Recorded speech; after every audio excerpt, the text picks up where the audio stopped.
Hi everyone, this is Manu again. Um, we are ready to start, and thank you again for joining us. Today, my plan is to talk to you about a NSF project that we've been working on, which is part of a broader initiative that we are also working on called America's Water.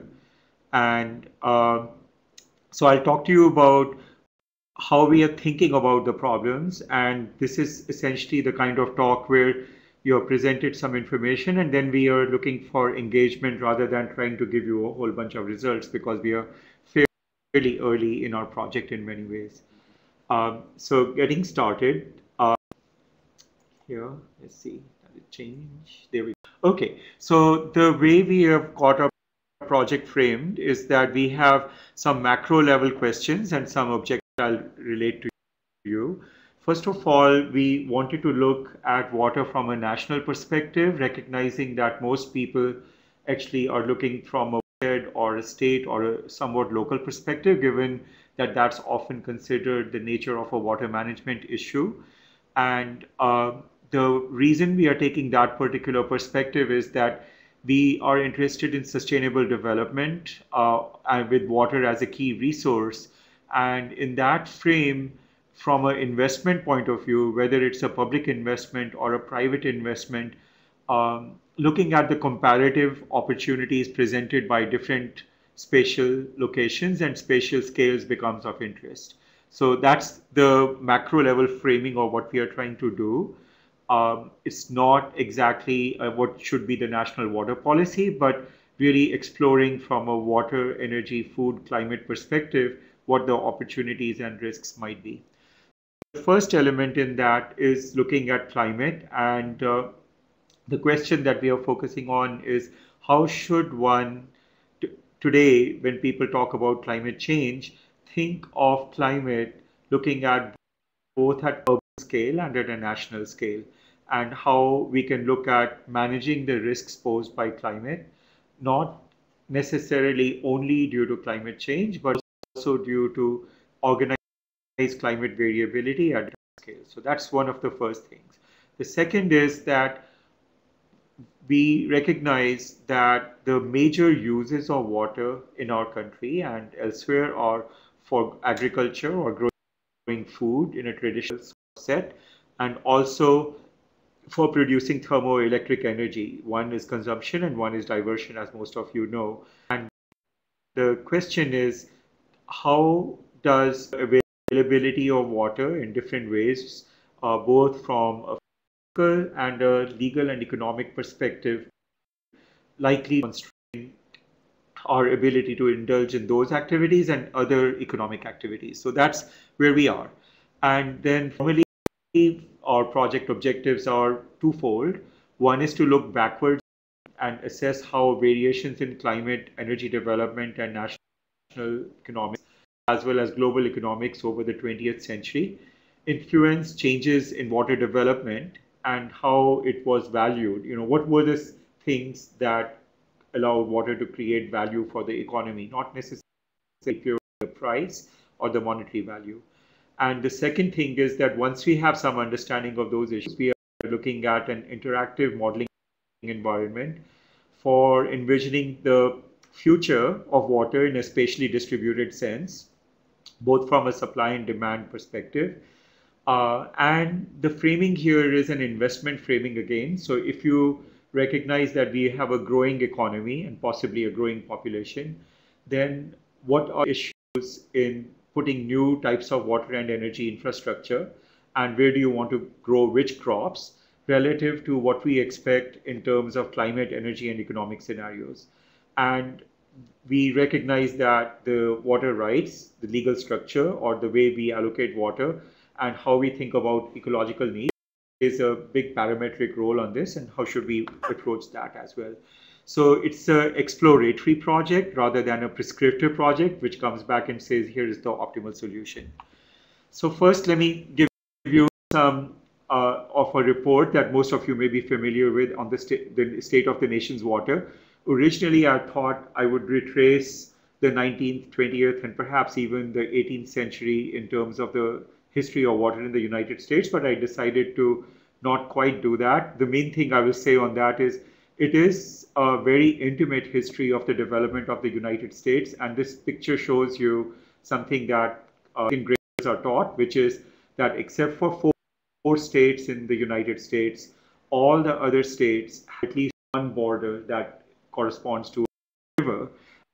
And so even at the level of the way that the geography of the country got defined into political units, we had rivers play a role. And one of the reasons I emphasize this is that as we show you some of the results from the analyses we have done, we have departed from the typical way hydrologists do it, which is organized by analyses by watersheds. We are also analyzing at the county level because we recognize that if we want to understand the socio-economic and political aspects at a national scale, we have to look at the political or administrative units, and that's the way we can get something that is better communicated to people who are interested in those issues.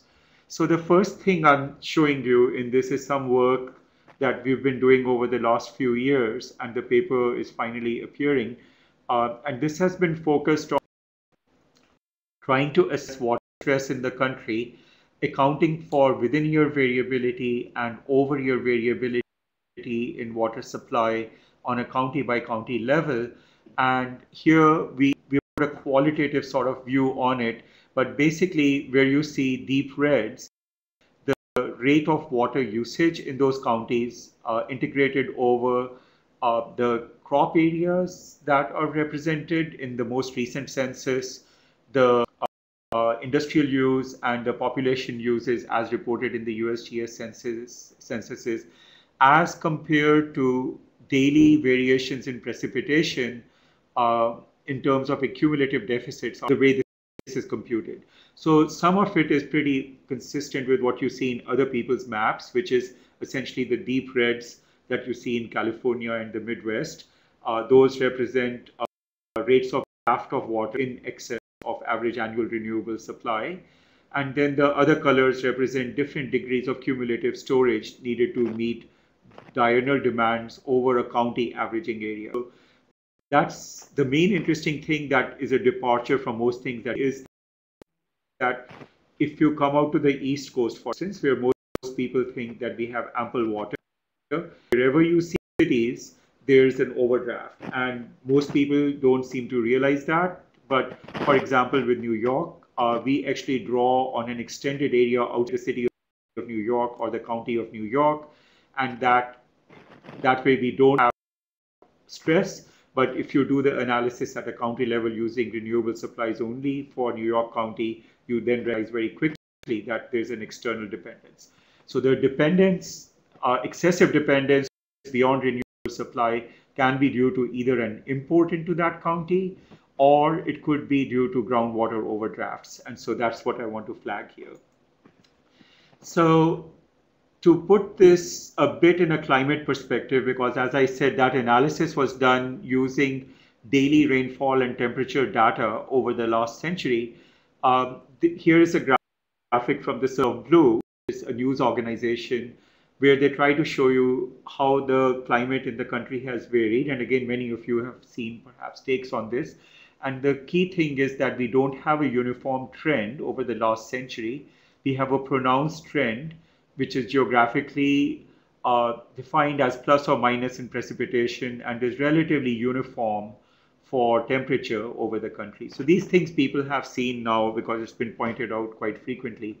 The warming trend is pronounced in the Northeast. Living there today in this particular season and last year, people probably won't believe it, but that's sort of the nature of climate, is you'll get significant variability.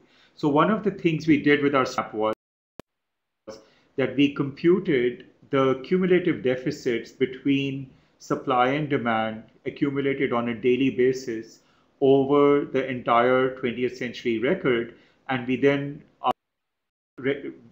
do a significance test on whether there is a trend in the water stress rather than in the precipitation. So just to be clear, what we are essentially doing is we are integrating current demand with the climate variability. So this is not reflecting a trend in increasing population or increasing cropping. It's taking current use and just simply seeing what is the climate doing relative to the level of current use.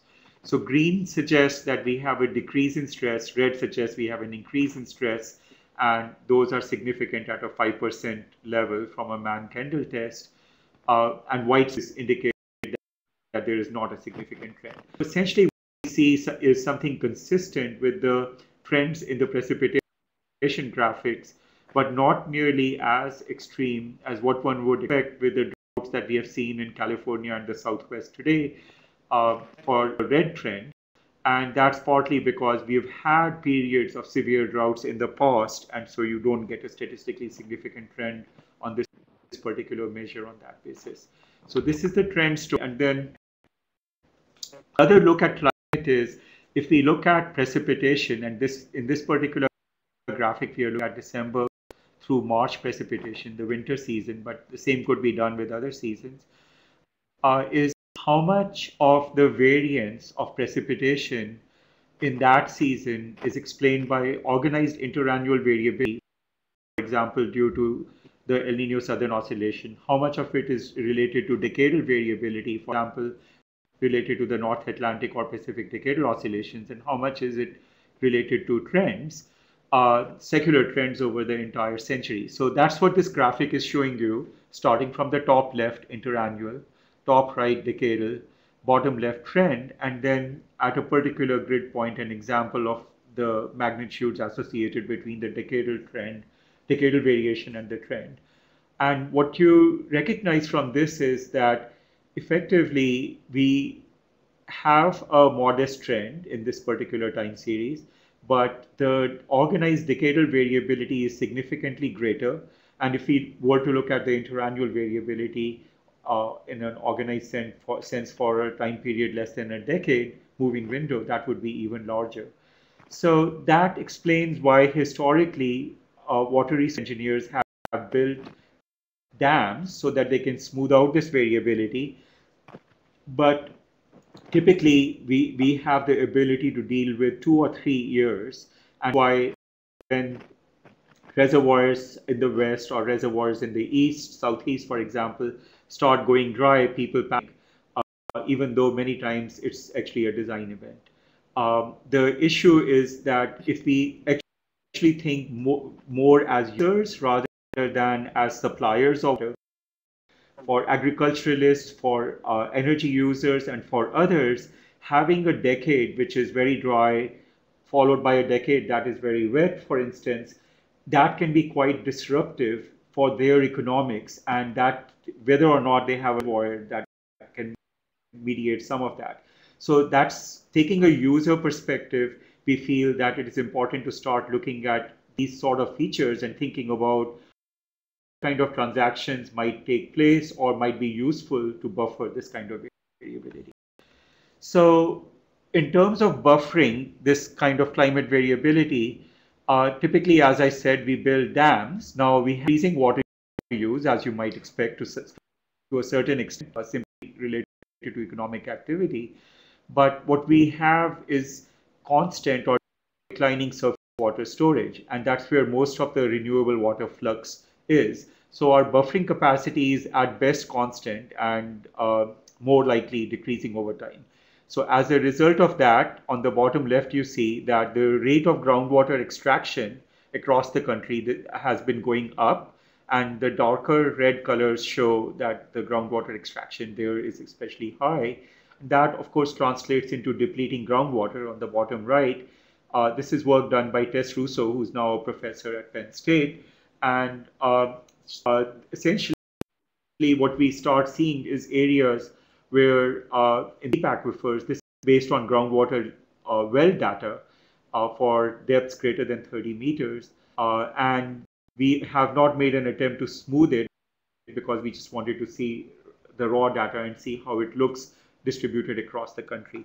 So I want you to keep in mind that it's not just the Ocala. In the northern Midwest, you seem to have slight increases in levels, but there are decreases in the upper Midwest and in the Arkansas, Alabama, Georgia areas as well, surprisingly, in the Washington, D.C. and the East Coast areas. So those are related perhaps to increased drafts from cities in those areas. So if we look at the same picture in a different way, what we see is that these trends can be classified as groundwater going down with increasing use, groundwater going up but without a significant increase in use, those are the lighter browns, groundwater levels rising modestly with increasing use, light blues, and groundwater levels rising where the use is going down. So you can kind of get a sense of the fact that we actually have overall organized decline in groundwater tables across the country. And those of you who've been reading the news will see different ways people have been scoring this, including the most recent paper by Konikow points out the increased rates of depletion in Central California once again, and the associated subsidence associated with those. So let's see, given this variability, which is also depicted in this figure from a paper that was just released last week, and the first author is Benjamin Cook in Science Advances. So let's focus on the Central Plains and Southwest graphics that are in the middle and below. Here, the time series as shown is a Palmer drought severity index that has been reconstructed back from tree rings, for example, and then the projections from the climate models for one of the more extreme CO2 scenarios going forward. And essentially, the argument that is being made here is that based on each of the different measures of drought that they are using here in both areas, we basically fall off the cliff. We get very, very dry in both areas as you look forward. So this is a pretty dire prediction. I'm not sure that most of us will be able to deal with this very well, but it's worth noting that this is something that people are considering. However, if you look back on the time series, the brown time series in both cases, you see that we have pronounced decadal variability going back through the centuries, and that is the part that I was highlighting earlier as well. So now let's look at water uses, and we typically think of these in terms of two characteristics: water withdrawal from water bodies and consumptive use, primarily evaporative, but basically things that don't come back as return flow.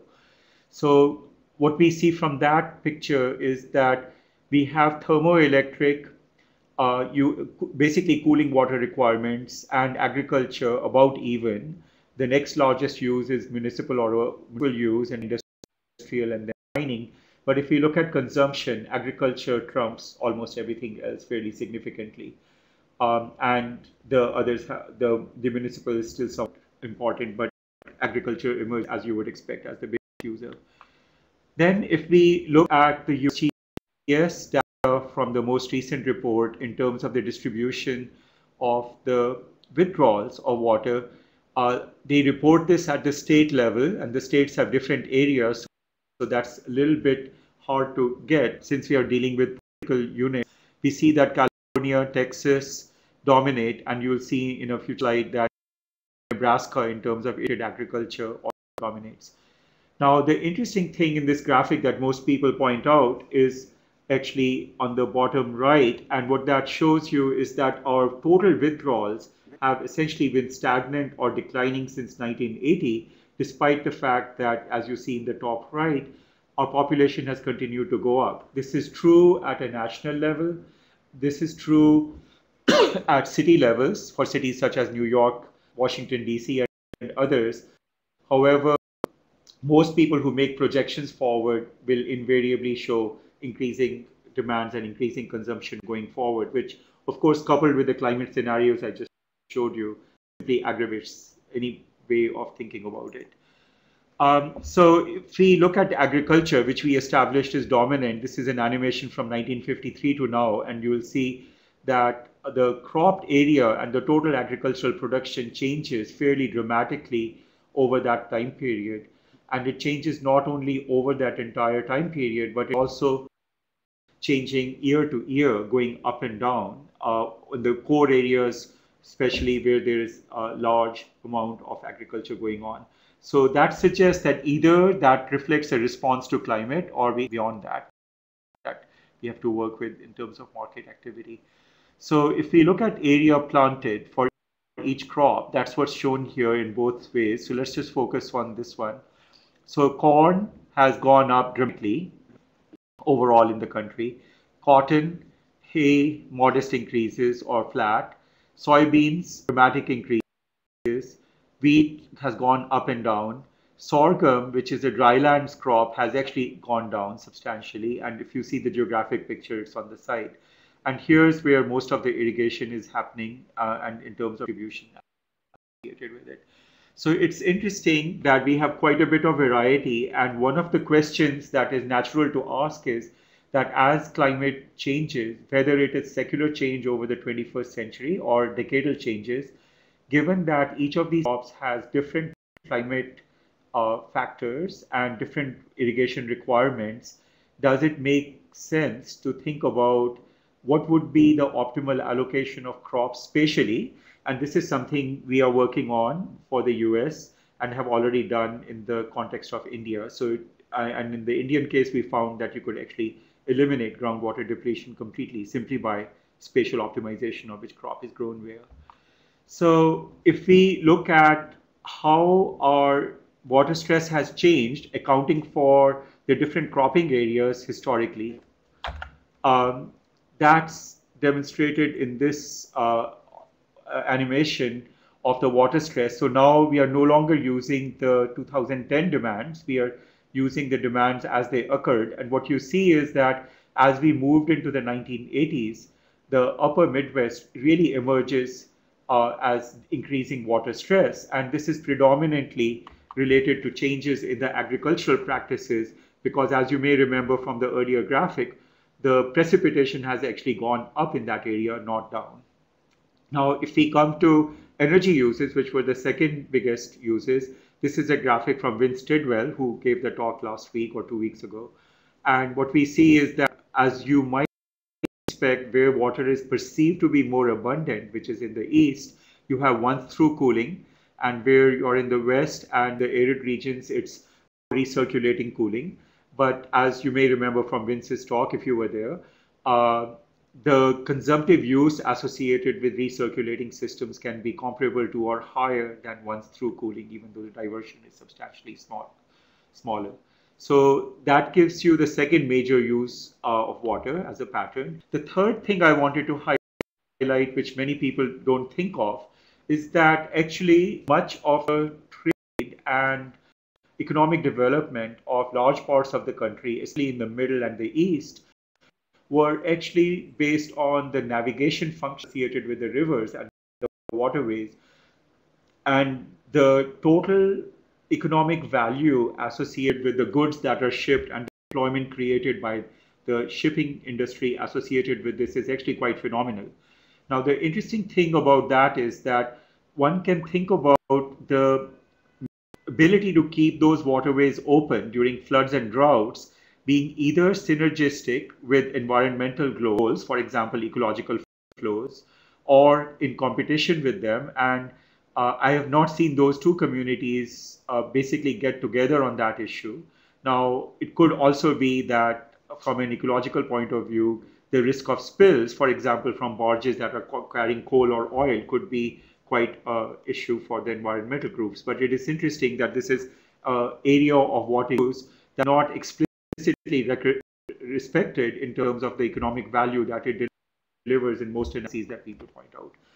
Mining is also interesting because even though it accounted for about 1% of the water use, here I have a map of copper and gold mines. And what you see is that by and large, these are located in arid regions. And so regionally, these end up as significant competitors for water with respect to other activities. And the framing of this discussion is that from an economic perspective now, you have the competition between people who may be willing to pay quite a more, such as people doing mining or energy production, versus farmers who, depending on which crop they are producing, may have high or low values associated with it economically, and cities, of course, who may also have variable values. So if we now think in terms of what is the opportunity for us to let's say, economically optimally use water so that it goes to the highest use while still meeting human rights and ecological uses, we have to think about how our water rights systems are structured. So this graphic is from Adam Schempp, who is a lawyer, and he it depicts the surface water allocation schemes or rules that we have and groundwater allocation rules in the country. The broad categories are prior appropriation, first in time right, and riparian, which is a right to use if the water abuts or lies beneath your land. And in all these cases, there's a beneficial use aspect, which is designated as part of the right. And in some cases, at least, it limits what you can do with the water. For instance, if you do not use the water for the purpose for which you got the right, you may not have the right to continue using it. This means if you wanted to do short-term trades as a farmer who has historically prior rights to an energy company or to someone else, you might have to go through a fairly detailed transaction process to get the permission to do that even on a short-term basis, let alone on a long-term basis. The concept underlying is perhaps that the state owns the water and you have the right to use it, but it's not altogether clear in all cases that that is how it is interpreted and what it means to be the state or something. So if I think in terms of the future, and the future entails thinking in terms of water markets and instruments, different types of financial instruments that could be brought to bear on reducing the effects of climate variability through financial means as well as through infrastructure. One of the questions that comes up is how would you deal with existing water rights and what would be the implications of changing them in different ways for different users, both financially and in terms of the overall impact on the economy. So shifting the topic a little bit and then coming to the cities, because the cities seem to be an area where you have concentrated use, and as a result of that, a fairly significant impact on the local area in the same way that I was talking about mines. What we keep reading and hearing is that we have urban water infrastructure, which is now fairly old, and we have significant issues with what people are calling replacement of this infrastructure. And primarily, this is the hard infrastructure, pipes and things like that, that they are talking about. Some of the projections from the American Water Works Association or the American Society of Civil Engineers indicate that the numbers may be as large as $1 to $2 to $3 trillion in the next 20 to 30 years. Now, the insight into this is that just in terms of pipes, most of these pipes were put in at different times and they had different expected lifespans. And if you look at this table, you see that we are now, irrespective of the type of material that was originally used over much of the country, we are starting to hit this. And the average number of main pipe breaks in urban areas is averaging somewhere around 1,000 a day when it used to be 1,000 a year across the whole country. So that's kind of interesting as the problem that we're coming up with. So here's some estimates for just water pipes, the kind of investments that are needed in different parts of the country. And they have them benchmarked by replacement versus growth. And you can see that over much of the country, other than the south, this is being targeted for replacement. So we started looking at what this means financially today. You know, is this happening and what is going on in terms of that? And one of the insights we got there was this is a survey done by the American Water Works Association, and we have data from 2002 to 2010 on a set of utilities that are shown here on the map, where the data is nearly continuous over that period. And what we show as the size of the circles is the size of the increase in the debt over that 8 or 9 year period. And so you see in most cases that there is a doubling of the debt. There's also an increase in the water rates that these people are charging, but the rate of increase is actually quite a bit less. So we started looking at what is the distribution of this and what are the economics of this, and that's a more detailed report than I'll get into today, other than to point out that one of the factors that comes in, both in terms of the rates, in terms of the operating expense of the utility, is the water source that they use. And the water sources that are illustrated here, note in the Midwest, where we were seeing significant groundwater depletion happening, are groundwater sources in other areas. And in some cases, they are split. And on the right-hand side, what you see is that the groundwater historically has been typically the least expensive source. So the message we are getting out of this analysis is that we are shifting up on the cost curve in most places, groundwater to perhaps surface water or split or buying water from external sources. And for that, one takes on additional debt, but the ability to allow the regulators to raise the rates to recover this seems to be limited. So most of these utilities may be on a financial bubble in a certain sense, and one has to see what their vitality would be. A complicating factor that I don't show here, which is happening for many, many utilities, is that once they actually raise rates, consumption goes substantially down and their total revenue is less than what it was before, which further weights their financial situation. So clearly, there is a need to think about how, if we are going to do replacement of infrastructure, how we're going to pay for it, and is it really sensible to, in terms of the existing infrastructure conditions and just replacing them, or look for innovation that leads to a recognition of the demographics of change in the water use. Remember, we have been flat in terms of withdrawals, even though the population has been going up. And so there is a message in that. Maybe conservation is working and people are voluntarily getting into that. So how would you do the projections for the future, and what kind of things would you like to do? Adding to that is this note from Alan Roberson from the American Water Works Association, where he points out that increasingly stricter regulations for drinking water quality and wastewater treatment and stormwater are coming online from EPA, which will clearly lead to additional infrastructure design and implementation and cost. And if we are already not covering the debt that is being taken on, the question is, how is this going to work out? So in this slide, what I'm looking at is trends to get insights as to what kind of solutions different people are looking at. And given the drought in California, one of the things that's happening is that the state has approved a $7.5 billion, which allocates 2.7 billion to new water storage projects. And there's discussions of additional diversions from Central California to Southern California.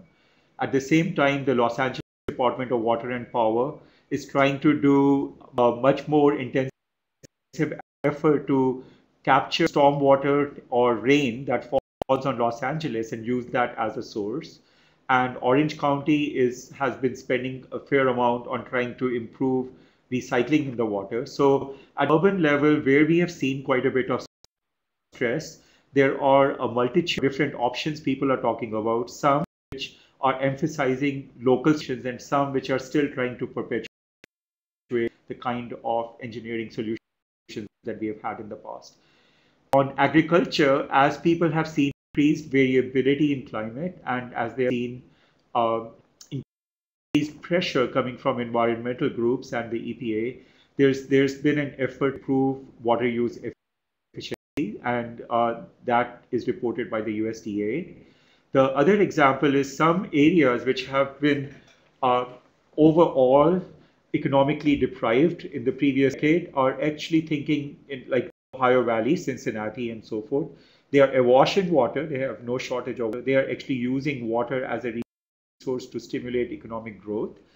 And the other trend that is not shown in a graphic here is that as I talk to many of the private sector investors in New York and elsewhere, they see an era of a lack of federal financing for water infrastructure, coupled with a major need for coming up with the new infrastructure for water, not in the United States, but globally. And they are very keen to invest, and they want to know what makes sensible investments and what kind of technologies. So this, I think, is the stage for trying to understand could go. So first I'll talk about some directions for America's future in terms of city, and then we'll talk about larger scale. So what we can do for cities, we can look from the supply side and from the demand side. So the goal from the supply side is to have an infrastructure that can provide high quality water to meet all demands with high reliability and low cost. That's been the public sector mandate. And also to provide infrastructure to reduce hazard risk from both floods and droughts.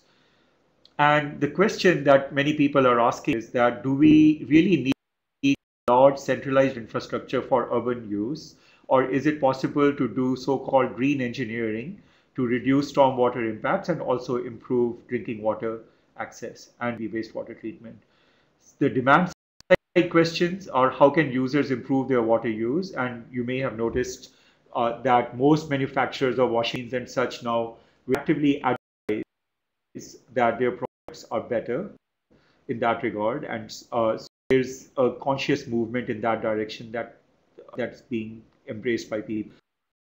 And the issue on the demand side also is if you were to take this in the same direction as why people use their own car versus public transport, would they be willing to have their own water system where they can see the quality of their own water rather than relying on an external system, which may be doing a great job of treating it at the treatment plant, but it is unclear what the quality of the water they are getting because there is no monitoring of that. So there's a lot of innovations going on in this space, but the biggest thing that I want to highlight here is the possibility of dramatic improvements in water reuse, particularly at the point of use level, which will enable us to start treating the urban water system as a complete technological and use system for stormwater, rainwater, and wastewater, rather than thinking of these as three separate systems, which is what we have historically done in engineering. And so that begs the question that if you start doing something like that, what would a new water utility look like? Would it basically become a service enterprise, or would it still have a role in a hub in the centralized system? So some people who've been exploring these questions are, for example, Dick Luthi at Stanford, who got a joint project with a bunch of people from Colorado School of Mines and several other universities. So these are a few slides from them. And what they show is an example from Southern California. And what they show is the cost structure associated with different types of use structures for water or supply structures for water, including the disaggregation of those costs into different components. So recycled water is on the extreme left, and that comes up as cheapest for Southern California. And desalination is substantially more expensive, almost a factor of 5. And then if you look at imported water coming from Northern or Central California, that is almost 2.5, 3 times more expensive. A big factor in that is the conveyance and pumping cost. That water is getting lifted close to 100 meters. So the energy requirements there are substantial associated with that. So that's kind of interesting. And you can see that the current supply comes up at a cost structure which is actually higher than recycled water. So then the next point that these people make is that the central distribution system costs, if you were to replace the centralized system, would be $1 to $3 million a mile for the central pipe. And that's fairly significant. An alternative would be to end up with a semi-centralized but distributed system where there are local systems of water collection and reuse. The degree to which water is treated in the decentralized system is a function of the use to which the water is. So you can imagine that in your house, the degree of treatment that you get in your kitchen faucet is quite different than what goes to the washing machine or to the toilet, for example, or for watering the lawn. So this this is very innovative. And one of the things that these people don't talk about, which is very new because these two papers are basically from 2014, are the evolution in filtration membranes.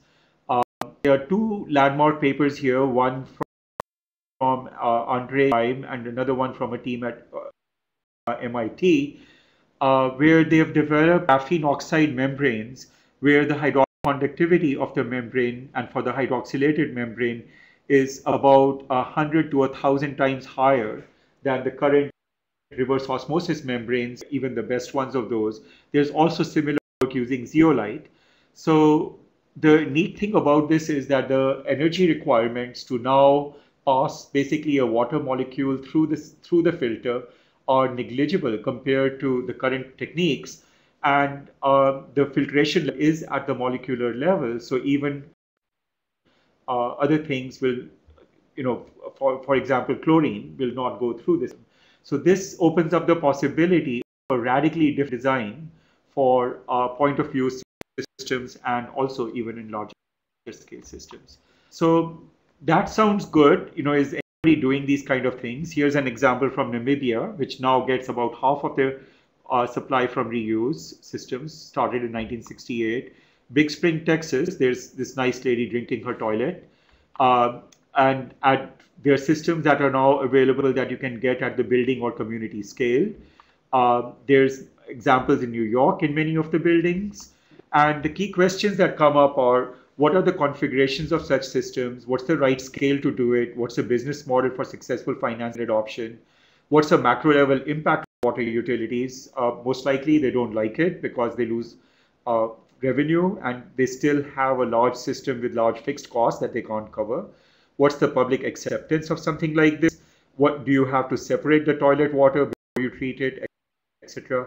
So we did some initial analysis on this using a stochastic optimization model, looking at rainfall variation for New York City, and considered a 4-unit apartment with typical size for New York, with 4 people living in each, and considered rainwater harvesting on the roof and storage tanks for each of the sections, rainwater, wastewater, and treated water, and the option to purchase city water, and varying the reuse percentage using reverse osmosis treatment at current cost, not with graphene oxide. And what we found to our surprise was that that comes out to about 90 cents a cubic meter amortized cost, paying for everything over a 30-year horizon at 5% interest. My bill from New York City is $3.50 a cubic meter, which was shocking to me. But then I found out that 75% of my bill is for wastewater treatment, and then about 15% is for drinking water, and then the rest is a stormwater charge.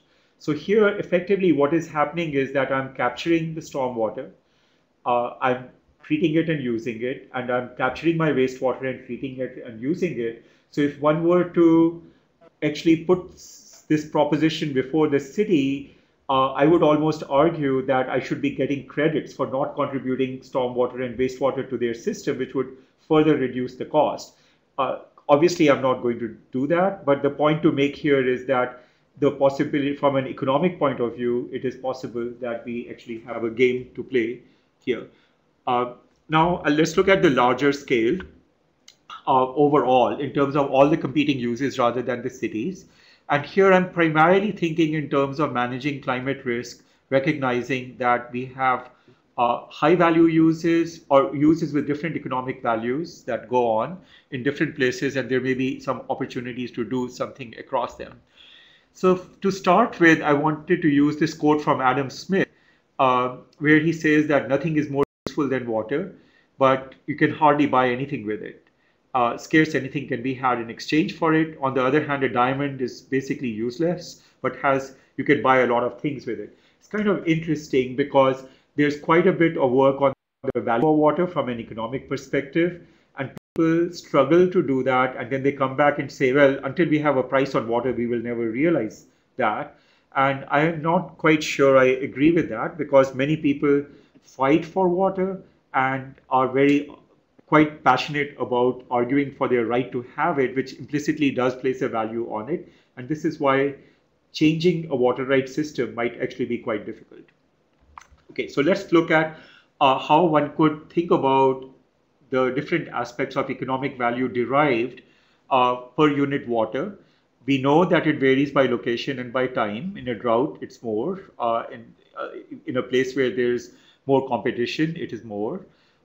It varies by the use and the market value of product for which it is used. So for example, if Intel wants ultra pure water for semiconductors, what they pay is about 1,000 times more than someone else who's just using it for drinking water, for example. So that's the quality aspect.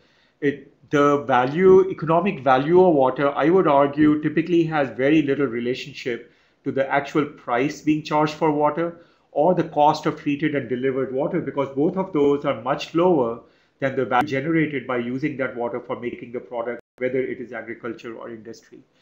So in the bubbles that I have below, these are some of the things that we feel are options for an individual user uh, when faced with scarcity or inability to get water, as to what they can do. They can conserve, they can reallocate their water to some other use and get money for it. They can start a reusing system, or they can have a financial hedge or a physical hedge against not having water, or they can buy insurance. Or they can take other things, which are outsource their production to another location uh, where the water is not a constraint. This increases their cost of delivery if the product is to be delivered locally. Or they can mine water, which is the groundwater extraction story, or they can find a way to enhance supply. And there are possibly several ways of doing that. So this is obvious. Now, the thing is, if we are looking at water risk management, the argument that I'm making is that the opportunities there are the following. They are not, these are sort of in order. And I'm thinking globally, but I think the ideas that are listed here are very relevant in the US context as well.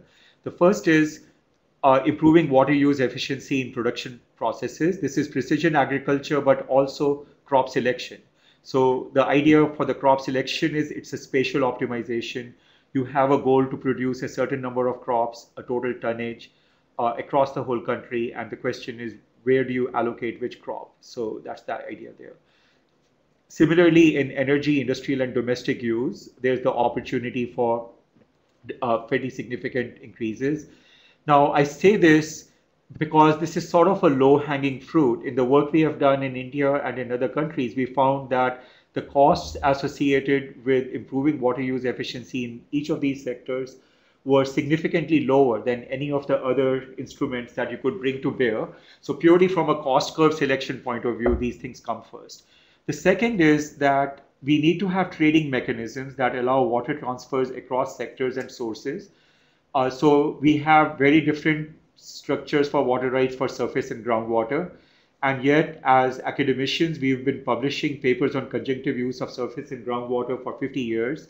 And yet the number of places we see where this is being done systematically is very, very small. And one of the big reasons for that is that we don't have a mechanism for actually doing the financial and legal transactions in a seamless way. One of the mechanisms that could allow people to do this is to have option contracts or forward contracts for how much water they are going to get, at what price, and from which source. A prime reason for advocating this is that in such contracts, you can build in reliability measures, and you can also have considerable transparency as to who's paying what and getting what out of it. And that transparency helps build a market strategy. It also builds the ability to get insurance for these contracts or these products, which then brings in financial risk management explicitly into this game where it hasn't really been. Many people don't understand that when you have a market-based allocation system versus a rights-based allocation system, you also now have access to a variety of financial market tools which can allow you to hedge using those instruments. So those are some of the things I've got listed here. But to make these feasible, you also need substantially more information at a highly discretized level and an ability to engage the private sector.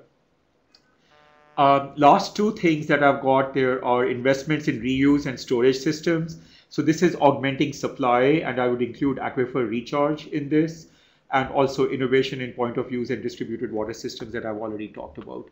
So finally, how should we as academics build, an intellectual structure for organizing our thoughts as to the kind of things we should do? So our thinking on that is something like this.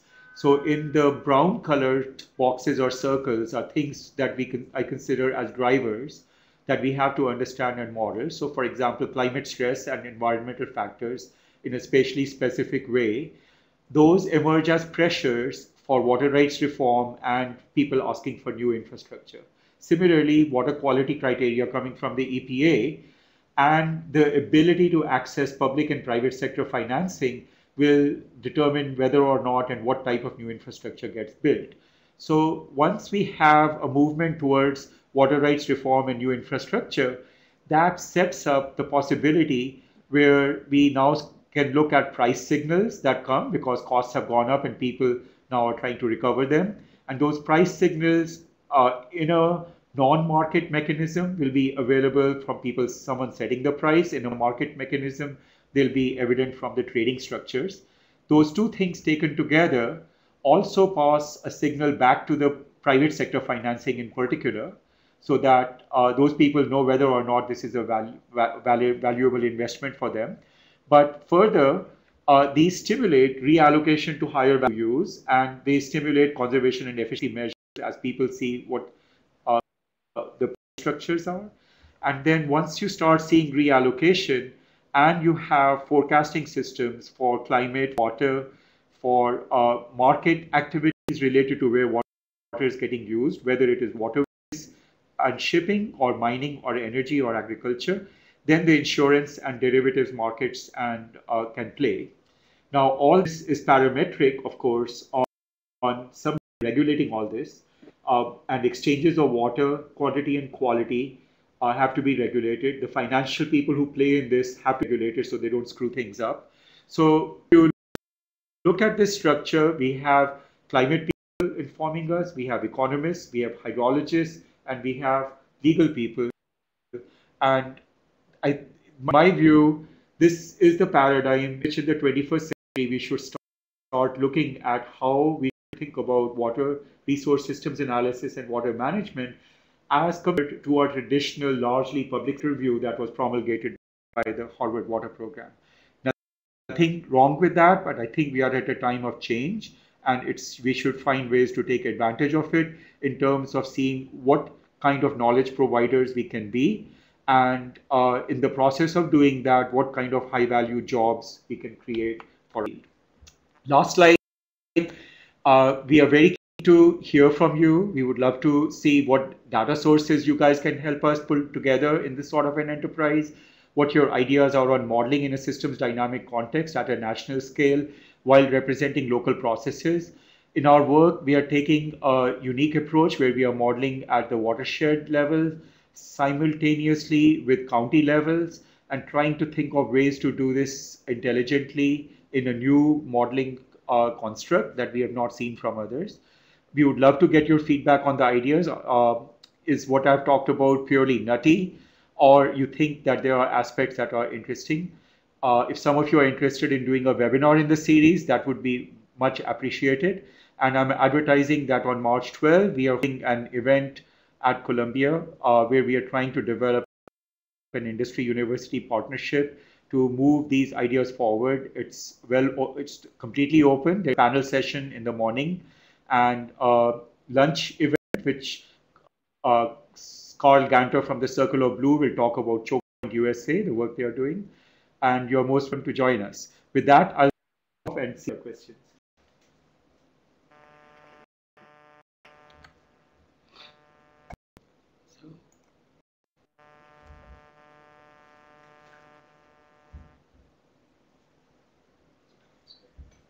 There's no one left. Okay. So if you have a question or a comment, please enter it in the chat session. I'm not sure, or if you raise a hand, we can make you a presenter.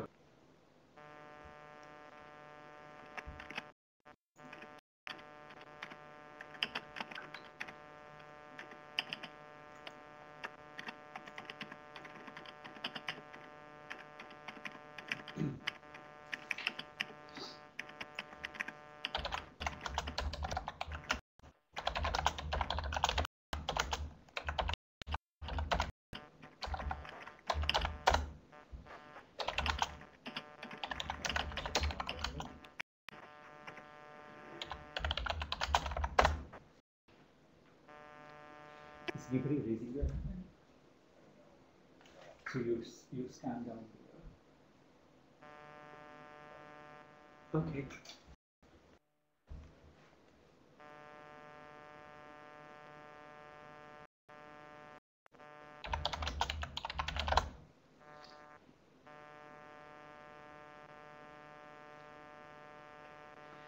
So, Adam, he's asking what are the specific legal challenges states like California are facing in reforming their infrastructure?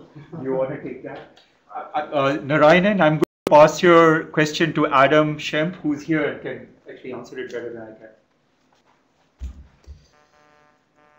All right, Narayan. There are a lot. I mean, California, they're working on it right now, which is nice. And I hesitate to speak to too great of a length on this, given that there's a lot of work going on right now, particularly with groundwater. But as with most prior appropriation states, or where prior appropriation plays a significant role, one of the major challenges to any sort of drastic changes, as Professor Lal was discussing, is this water right and more or less a property right for individuals, and the question about what the compensation would need to be and whether that's even a possibility in terms of any restructuring of the system. So dramatic changes could be very, very difficult. I think one of the major, at least to this point, practically speaking, a lot of people have been looking at opportunities for transactions and ways that you'd be able to move water around on a temporary basis as well as permanently in order to meet changing needs. So it is a sticky situation, and as Professor Law also mentioned, the groundwater surface water divide makes it increasingly complicated. In California in particular, given that there's groundwater regulation in the last quite a few years, it has allowed a lot of opportunities in surface water and offsetting changes in surface water usage with groundwater consumption that has had, unfortunately, some pretty big impacts on groundwater supplies there as well. So all the more reason why some of the changes that are going on now are more necessary than ever. Thanks, Adam. Okay.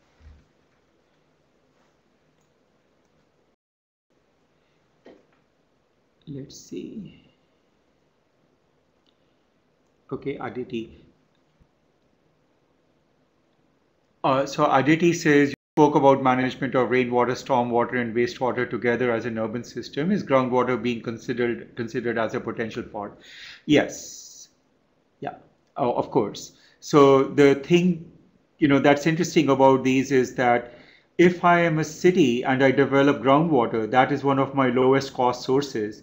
If I'm an individual and I develop groundwater and it's at depth, then that could be an interesting challenge. So the economics of it in terms of distributed system and centralized system would be very interesting. Imagine a drought. If you are purely on rainwater harvesting and water reuse, pretty soon you might run out. So you do want a connection to something larger. So one possibility is that the larger is a groundwater system that is centrally designed, but in this scenario, the capacity associated with a centralized system doesn't need to be nearly as big.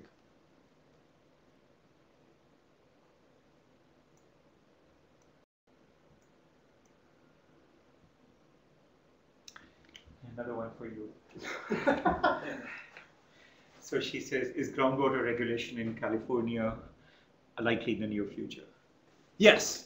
They're working on it right now. To put it in as brief of terms as I can, basically the approach at this point, the legislature passed this bill late last year, and the basic gist of it is that the identified basins, and it's actually a good chunk of California that will have to do this, but they're going to be creating local boards of sorts that are going to have to come up with plans that will create structures or address the groundwater quantity issues that particular region is facing. If that basin is unable to come up with that, then the State Water Resources Control Board will step in and are basically required to do it themselves. But at this point, it's very, very early stages of putting together those groups and developing these plans.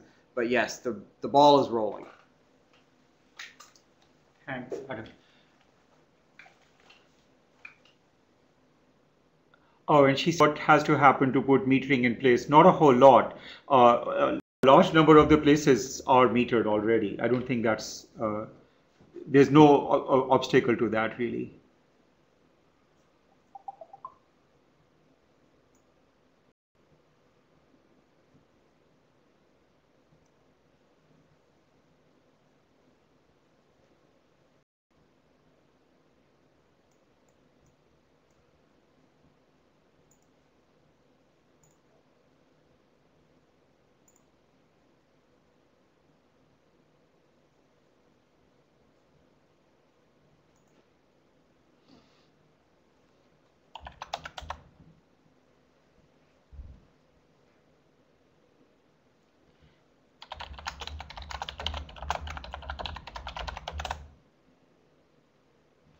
So Chuck Slaughter says that the issue of point of use systems confronting utilities opposition is similar to energy utilities' current opposition to distributed or home generation of electricity, solar or wind. It's a very similar issue. The economics are different in the two cases, and the perception of health aspects is very different. In the case of the electrical utilities, people do not have a health issue or a health concern with treating the water. Some people may actually prefer to do that. Um, when I've talked to major private utilities here, because the public sector ones, it's hard to get sometimes an answer from them on this question. But with the private sector ones, there's been a dichotomy. Some of them say that by doing that, you will just create a huge health issue because people don't know how to treat anything and they are not professionals. And there are others who have said that we are actually thinking about something like this because our business model would then change in terms of uh, a service model where we might be doing preemptive filter changes in a neighborhood or a block and simply send someone out to do it. Now, the innovation here that I think really overcomes all this is sensors. And it's very interesting because you don't need to have a sensor for everything. If you're, for example, using one of the graphene or zeolite filters, you just need to have a sensor that can record a characteristic thing that can break through. And you need to have a sensor for the pressure across the membrane so that if there is a dramatic increase, you know there's been fouling or something like that. So the concept that some of these people are bringing up to overcome this argument that there is a huge health effect and you cannot do it is that with sensors and wireless transmission of that information or through the internet, you would have preemptive information that someone can come and deal with. Also, Shlomo Neumann says that as far as he knows, there is some serious resistance to metering in some places in California. I wouldn't be surprised, but I guess that's a fair comment, but I think that's not the kind of thing that I would see as a huge obstacle overall. If these people uh, start seeing that they are going to have to pay larger fixed costs, that's another way of recovering the cost of the system if it's a centralized system. If you're talking about metering groundwater wells of individuals so that you know how much they are pumping, that's a different matter. And I was thinking more in terms of domestic water use metering.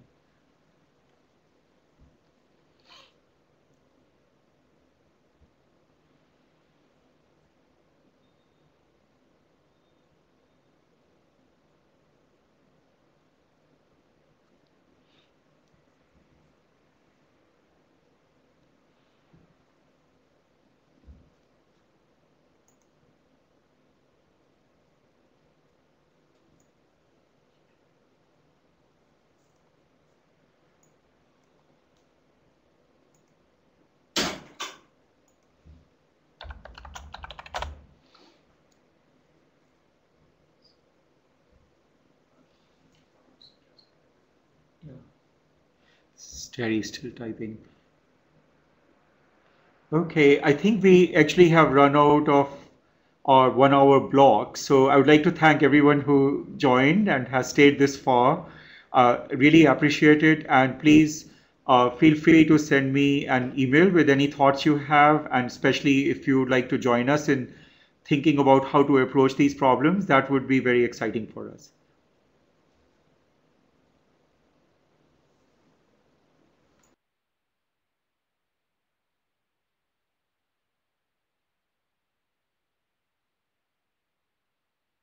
The host has left the meeting, so at this time, the meeting will come to an end. Thank you and goodbye.